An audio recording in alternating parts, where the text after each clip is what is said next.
here's Facebook ads made simple.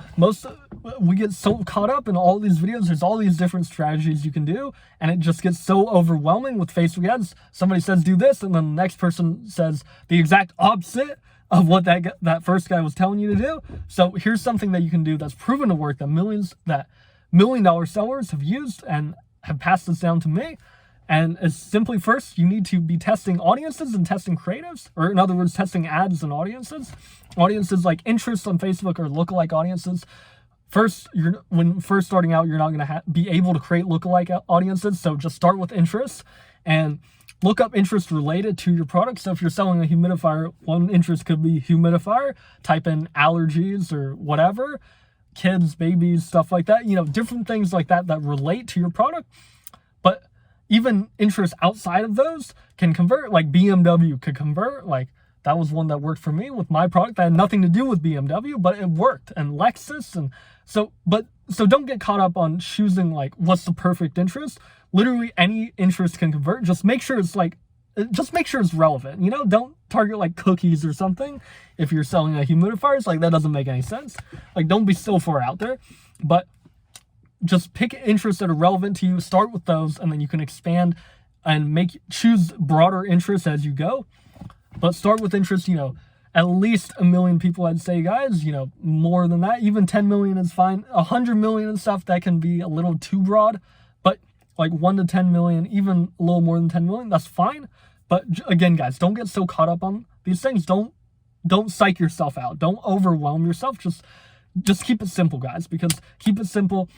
That's what matters. That's what will get you the furthest, because if you psych yourself out before you even start, then you're not going to take any action. You're not going to even launch the ads or the interest. And so you're going to get nowhere. So it's better to launch something. Even if it doesn't work, then you'll know, okay, that didn't work. Maybe audiences below 1 million didn't work for me or whatever.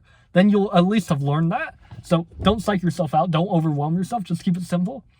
But test interests, okay? You want at least one ad set running with interest every single day. It could be literally like $5 a day, guys. It could be $3 a day. I don't care how low the budget is. Just have it running every single day, and that's what matters. Have at least 3 ads in the ad set. Have at least 3 ads in the ad set, because then you're giving Facebook more chances to show your ads to the right people, and those ads should be different. Each one should be different in some way. So it could be 3 different images, 3 different videos, or 3 videos that are the same except for the first 3 seconds. Maybe the first 3 seconds are completely different on each of the 3 videos. And by doing that, or you could change the ad copy. You could have the first sentence of the ad copy be different for each one and have the same image for all of them. But definitely changing the creative, or in other words, the image or the video or the carousel that you're using on your ad, that's the first thing you should change first, because that will make the biggest difference. We're visual people. We'd rather look at the image than read the text. So change your creative and have 3 ads that have different angles, or in other words, different angles or different creatives. Angle is, what your ad copy is about. If you're selling a humidifier, one angle could be, this helps relieve allergies for kids. Another angle could be, this helps your skin feel better. Another angle is, this helps you sleep at night and combats colds or runny noses. Those are 3 different angles right there. So you can change your creative, you can change your angles on your ads, but the point is just make them different from each other. So then that way Facebook can then show those specific ads to the right kind of people, to the people who will be most drawn to those ads and to the angle or creative that you're using. So have creatives running every single time, or have at least one ad set of testing new creatives or testing new ads in some way. Like I said, first, the creative is most important. So be testing creatives. You can have like 2 ads per ad set. You can choose, you want to use an audience, that's a winner. So first you're going to be testing audiences. Then you move to phase 2 where you're testing creatives, and you're saying, okay, maybe this image of a dog versus the image of a cat, for the sake of example.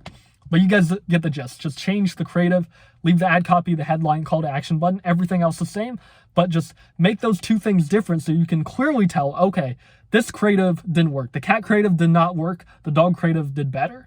And so that way then you can eliminate any other distractions, because if you change everything, if you change the ad copy, if you change the call to action button, if you change the headline and the creative, then you're not going to know what works. You're not going to know why that one failed compared to the other one because there's so many variables that you can't account for.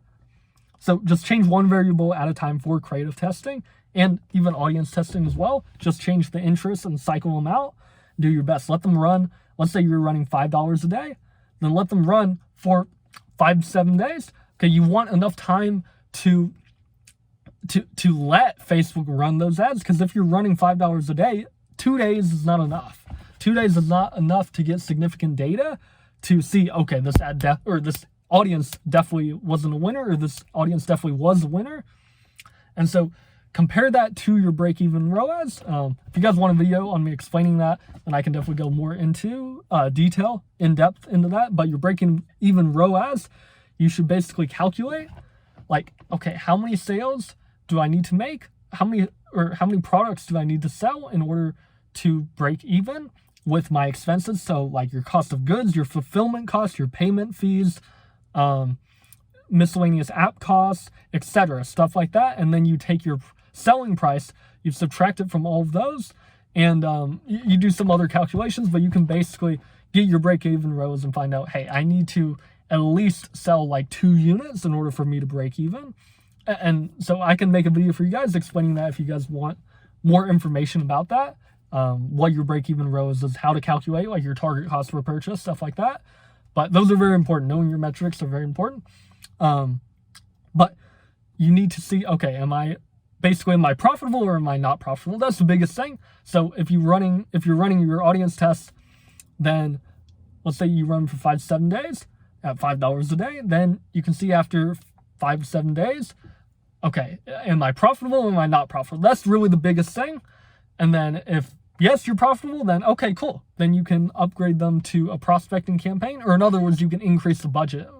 If it's $5 a day, you can increase the budget by 20%, let it run for another 3 to 5 days, and then assess performance. Then you can see, okay, is it still profitable? If it is, then increase the budget even more, and keep going as you go along. You can scale ABOs like that.